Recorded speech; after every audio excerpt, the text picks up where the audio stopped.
Give yourself a hand, Obi-Wan.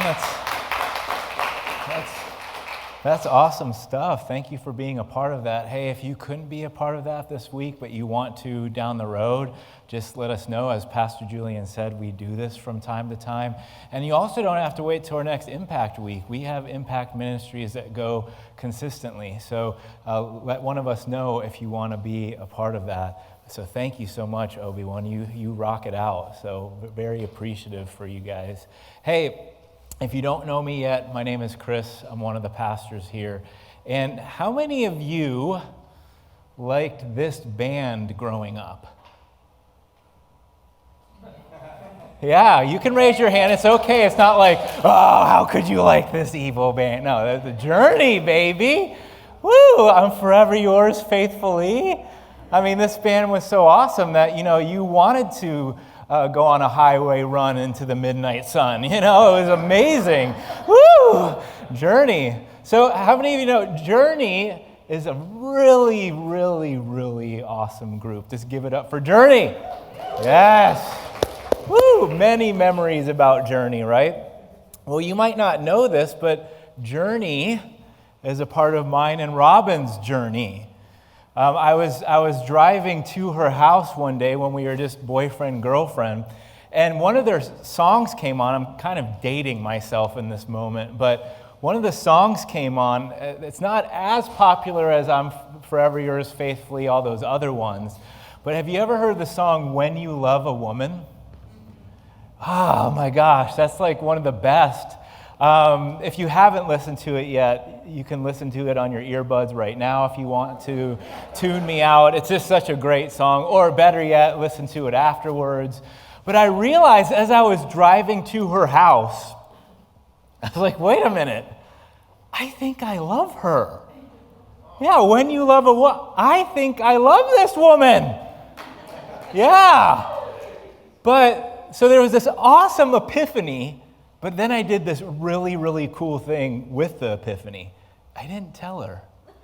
I made her tell me first. I didn't tell her. And it happened all by accident. One day, I was asking her why she'd miss me, and she accidentally let it out of her mouth. I think she tried to grab it back. I was like, what did you say? What did you say? I love you. I'm like, that's okay. I love you too. So we're all good. But the reason I bring up that story is as I got to know Robin and then start to like Robin and then start to date Robin and then start to love Robin and then start to want to spend the rest of my life with her, my heart started to change towards her. As I got to know her more, I wanted to do good for her.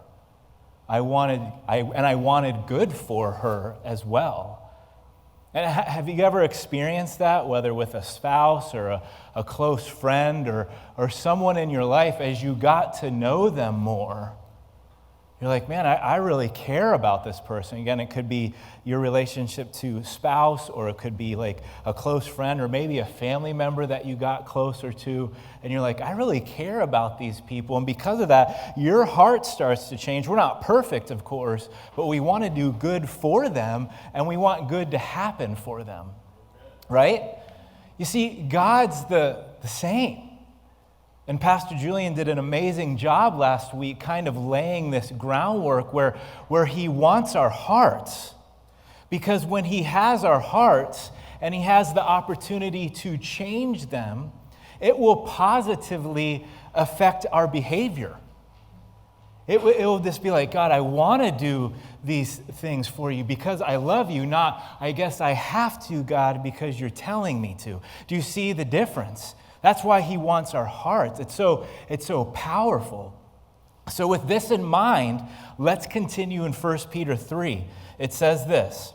It said, who's going to harm you if you're eager to do good? Again, as we start to love God more and God has our hearts, we're going to want to do good with our lives.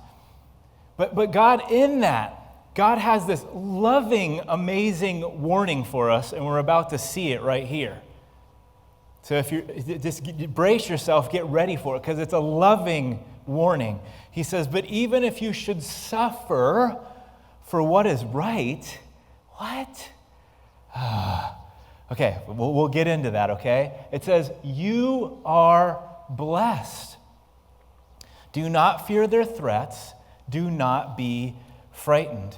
Again, when God has our hearts, it can change us. It can help us do good with our lives, which is awesome. That's what God wants, and I think most people want that. I don't know most people that don't want to do something good or powerful or lasting with their lives. So it's a really good thing. But God, in His grace and His love, wants to warn us. He's like, hey, I don't want you to get caught off guard here. You know, you're giving me your heart and you want to do good things, but it's not going to happen all the time. But there could be at times where you suffer for doing good. Let me give you some examples. And all of you better raise your hand on this one, or you're just not human at this point. Maybe you're robotic and we just don't know, right? But how many of you have treated someone well for them to mistreat you back? Yes, we've all went through that, right? How about this? You're trying to do good. God's changing your heart, and your intentions are still questioned. Can I just say that never happens to pastors? Never. Never, never, never, never, never. Okay? Just ask Pastor Julian. Right? How about this one? We're attempting to do things right, but we're going nowhere. And then we see other people doing it wrong and they're getting ahead. Why? How about this one? Has doing right ever cost you? Has it ever cost you your reputation? Has it ever cost you a relationship? Has it ever cost you possibly financially? You see, one of the confusing aspects of Christianity, and I think life in general, is when people suffer, or we see good people suffer who generally do good with their lives. I mean, you know, even if we don't like it, I think we get it if we're suffering or if we're seeing someone else suffer for something we know that was wrong. We still might not want to see them go through it, but I think we at least understand it. We understand that there's consequences at times, right? But going through hard times for doing good? That's really, really hard to accept. And it can be very, very confusing. And on top of it being hard to accept, God, the weirdo that He is at times, is trying to encourage us that we're blessed when we suffer for doing good. Doesn't that seem backwards? That just seems so backwards, right? Now, please don't misunderstand. When God says that we're blessed, God's not downplaying the hurt. God cares about your hurts. He really does, and He can be trusted with them. He's also not trying to put a silver lining through every dark cloud. He's not trying to do that. Jesus knows how painful suffering can be. That's one of the reasons He intercedes for you on your behalf before God. Also, when God says we're blessed, He's not trying to get us to take like positive enjoyment in suffering. Yes, just one more misunderstanding, God. I love it. One more gossip session about me. Yes. One more overlooked promotion. Yeah. I wanted to stay here. I really did. Man, the suffering never ends. I love it. He's not trying to do that. It's not a fake it until you make it. He's not trying to have us manufacture positivity is very good, but He's not wanting us to manufacture unhealthy positivity where we just suppress things. Things are very dark and hard at times. But He wants us to realize that suffering for doing good does put us in a blessed position. He's trying to encourage us. Listen, this is really important. He's trying to encourage us to suffer with perspective. We're all going to suffer at times.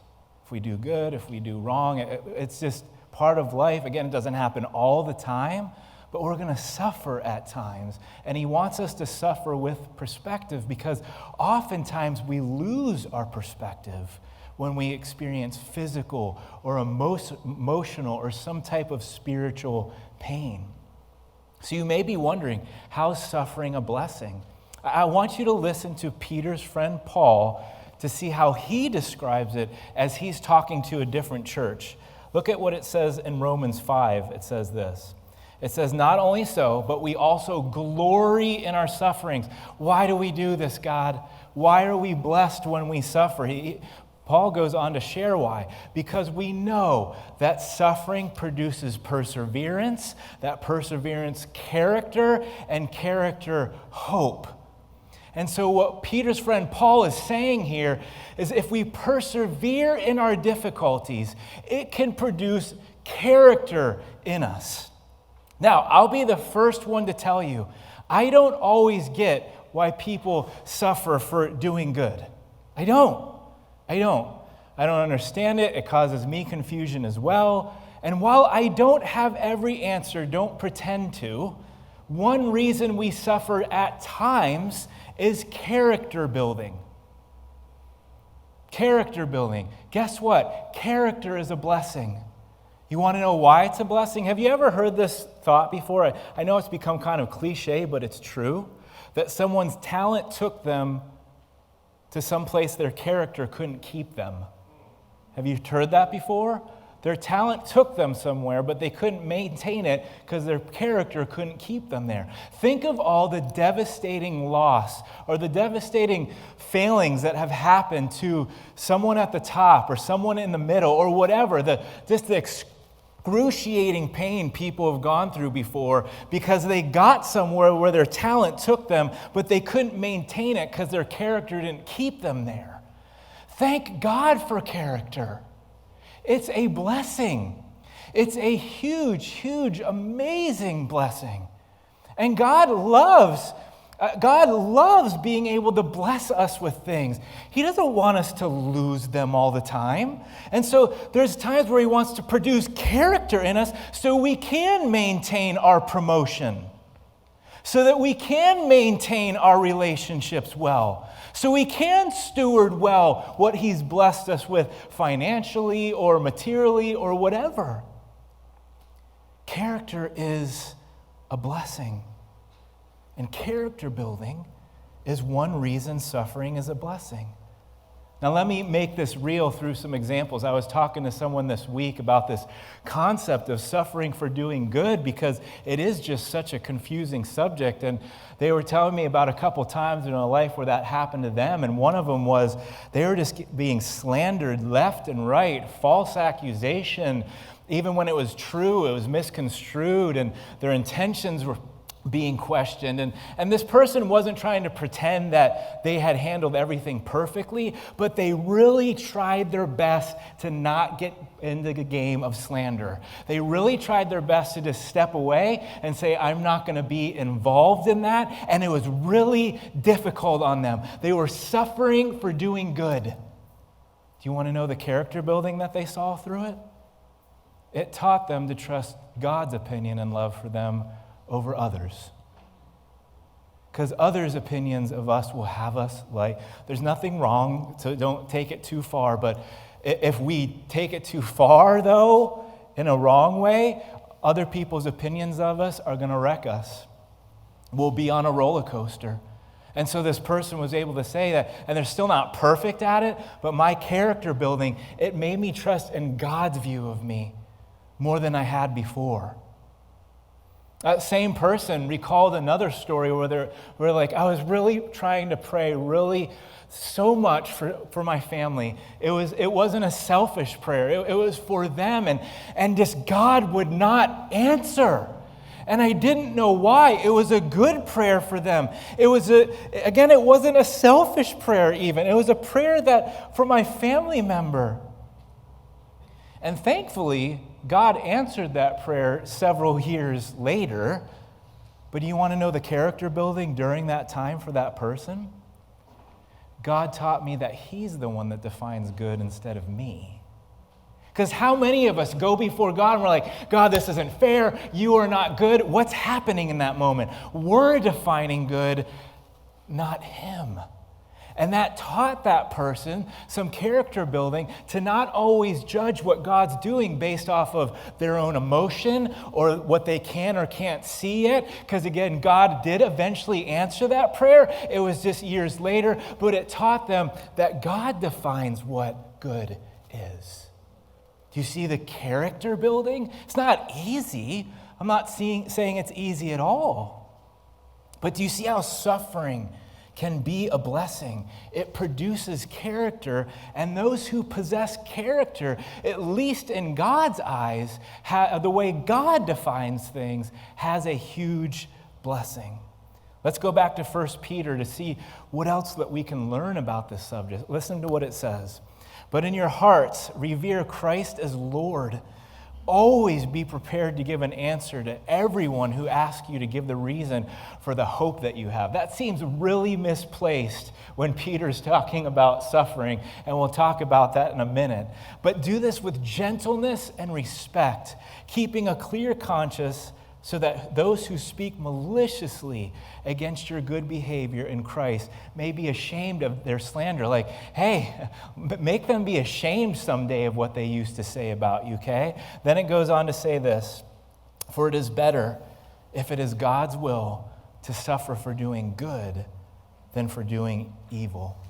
I already mentioned this in the verse, but it's really interesting to me that right in the middle of Peter talking about this suffering, that he says, hey, always be prepared to give an answer for the hope you have. And you're just like, Pete, seriously, Pete, let's talk for a minute. How am I supposed to have hope when I'm suffering? Was this just misplaced? Was Peter, distracted for a minute by something, and then he forgot what he was talking about? He wrote that in there, and then he went back to suffering? Was it misplaced, or was Peter onto something? I believe it was intentional. And again, it starts with suffering with perspective. A perspective that keeps our hope in Jesus in mind. Let me give you a couple examples that I think will help you see why it's so key to suffer with perspective. I have someone in my family that I'm close to that lost their only child a few years ago. Before they lost their child, they had 5 miscarriages. And they adopted this son, and it went through a whole hard process to get their son. And then that son, at 30 years old, passed. Several times I've thought to myself, God, if there's anyone, again, that I know, if you've been in that boat too, of course you as well, but I'm just saying anyone that I know, if there's anyone that I know that deserves to be a mom, it's this person. She's like a mom to everyone. Why would you have her go through that? And I don't still pretend to have all the answers to that. And while this person is still broken at times, while it's still very hard for them, guess what they're able to do? I trust God. I love Him, and He's still good. What? Why? Why is He good? How can you trust Him? You lost your only kid prematurely. I just being transparent with you, the kid thing, losing a kid prematurely, just being transparent as a pastor, I've even wondered for myself before, God, how would I view you after that?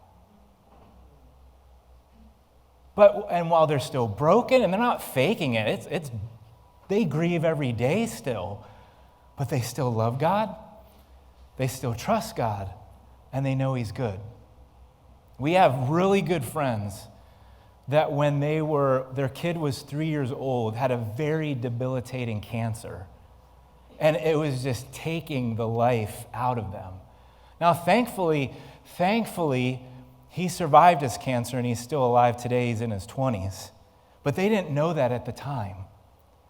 And they describe a moment to us where they were outside their son's hospital room talking to each other saying, I think this will be the last time we see him.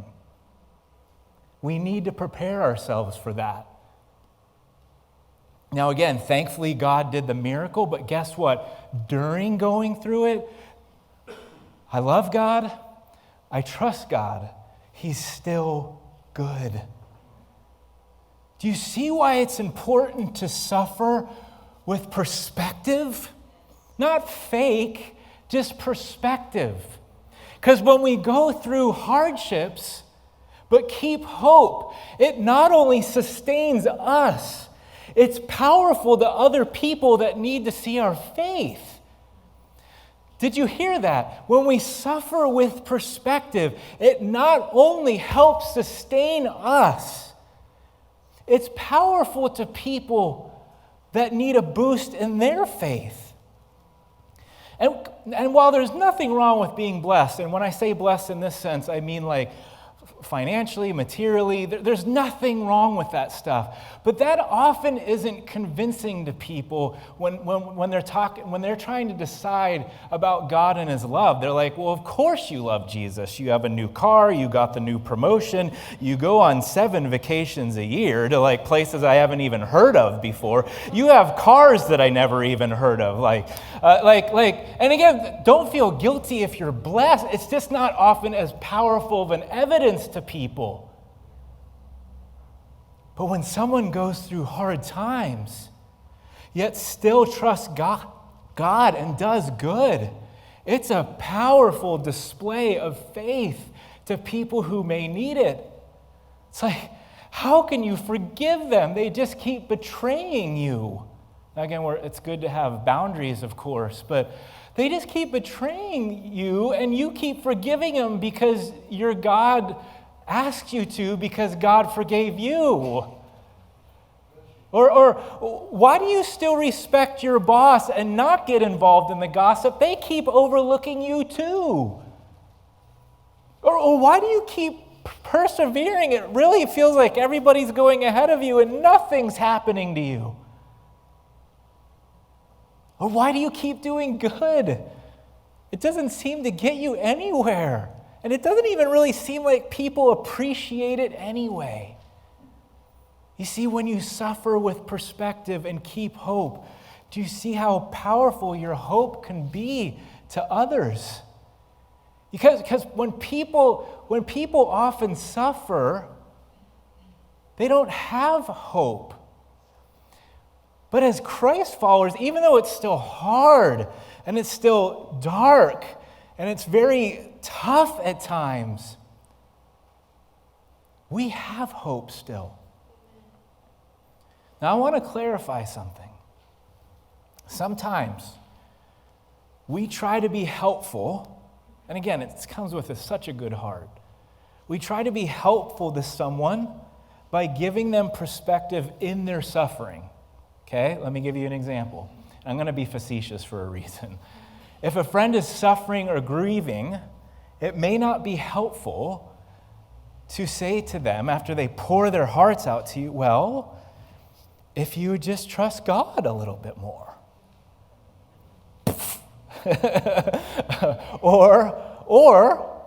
or if they pour out their hearts to you and you're like, guess what? Did you know that suffering's a blessing?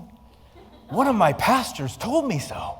Cheer up. Silver lining around the dark cloud, baby. Yes, because that's what we're called to. The silver lining, everybody's dark clouds. Guys, that's the opposite of empathetic. And some might even consider it cruel. Now listen, please, listen in so clearly. I really feel like God gave this to me as I was preparing this message. But if someone observes you suffering and persevering, yet continuing to trust God and have hope, it could be very beneficial to others. Do you see the difference? It's not wrong to offer perspective to people, not at all. That said, it may be more effective for them to see your perspective when you're suffering instead of offering it to them when they're suffering. Do you see that? I'm going to say it again. There's nothing wrong with giving people perspective at all. It's a way we can love people. But it may be a lot more effective to show them your perspective while you're suffering instead of trying to force them with perspective while they're suffering. Because if you try to force it while they're suffering, they're like, did they even hear what I said? I'm grieving right now, and their only answer is, trust God. My pastor said so. It's a blessing. I'm part of the Silver Lining Club. Trust God. Woo! Next person. Trust God. Silver Lining Club. Right? But if we show people our perspective and our suffering, man, they've lost so much, but they still trust God. Wow, they've been mistreated. I see that they have boundaries, but they keep forgiving this person anyway. Maybe there really is something to Jesus and who he said he was. Let me share one more thing before we move on to our last verse for the day. Some of you are like, yes, last verse, thank God. In verse 17, it's okay. The last verse only lasts about an hour. Okay, no, I'm teasing. It's like, enough of the suffering, right? Let's get out of here, get on to lunch. In verse 17, Peter mentions that it's better to suffer for doing good versus suffering for wrong. And again, I think we get that. And I don't know. I'm just putting some thought into this that only God and Peter know.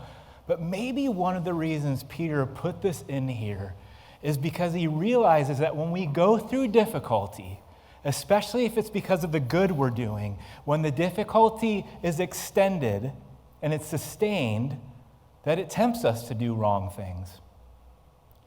What's the point of continuing to try to connect with my spouse? It's just not working. We're so disconnected right now. What's the point of being honest, God? I'm back here being honest, and it's getting me nowhere. And everybody else I see is doing wrong things, cutting corners that they shouldn't, and they're getting ahead. God, what's the point of treating others well? People just keep stabbing me in the back every time I try to give my heart to someone. God, what's even the point in trusting you? I keep praying about this over and over and over again. And it just seems like you're silent. We can get to these places. And I think God knows that for sure. And I think Peter did too. And again, he's wanting us to suffer with perspective when it happens. Hey, it's better to go through tough times knowing that you're continuing to do good instead of doing wrong and blowing it up even worse. And again, guys, none of us are perfect, but let's keep our character intact. Don't give up on doing good, and determine to keep trusting God and keep your hope. You know, I keep talking about this hope we have. Why do we have hope? It's a facetious question, you already know. But Peter reminds us, because I think we need reminders sometimes. Listen in. Again, last verse for the day. For Christ also suffered once for sins, the righteous for the unrighteous, to bring you to God.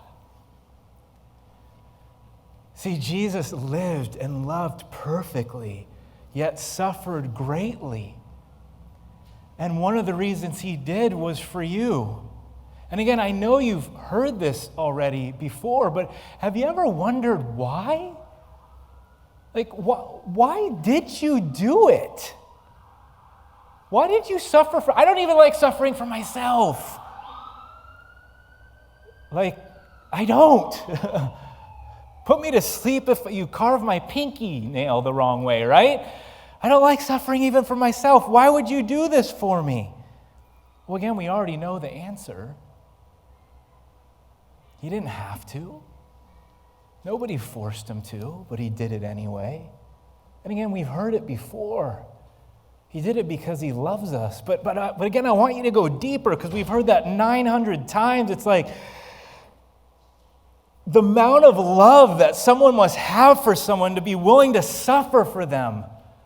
Especially when it's like crazy, when they don't even have to. The amount of love must be massive. To be able to like, I will suffer for you so that you don't have to in eternity. Right? Must be massive. Because if we believe who he said he was and what he said he did, and his loving, sacrificial act brings us to God. We don't have to be separated from God anymore. And it's something that lasts forever. It's not temporary. All of our blessings on this earth, most of them are temporary. The promotions, it's temporary. The cars, the homes, the vacations, all good stuff, but they're temporary. This blessing it lasts forever. And this is why we have hope and can suffer with perspective. There's something greater awaiting us. Or maybe I should say it this way. There's someone greater waiting for us.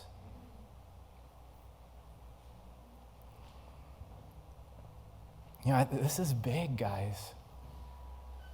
Because we're all going to go through it at times. I'd like to actually pray about it with you guys right now. Can you bow your heads and close your eyes? And I don't know what's come to your mind as this message has been going on, but and I don't want you to push it away if it's like, well, it's just not as big as, losing a child, so it really doesn't count. Like, sometimes we suffer one paper cut at a time, and sometimes we suffer massively all at once. So don't push it away. Sometimes even life in general can just be suffering, right? I have two encouragements for two different types of people today as you're praying about this. One is maybe you're here today and you've never received Jesus before. Man, his massive love for you. Can I just encourage you today? Receive his forgiveness. It's available to you. But I know that most people in the room have already received that. And so I want to talk to you too. Guys, I get what it's like to be at my wit's end, and just at that point of, what's the point? It's doing nothing for me. God, why do you even ask us to do these types of things?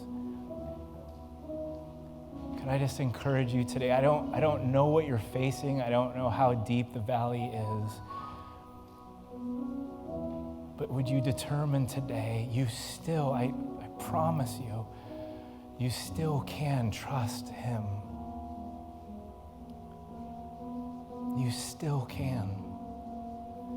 And he can help you be determined tomorrow morning. I know you're probably tempted. What's the point?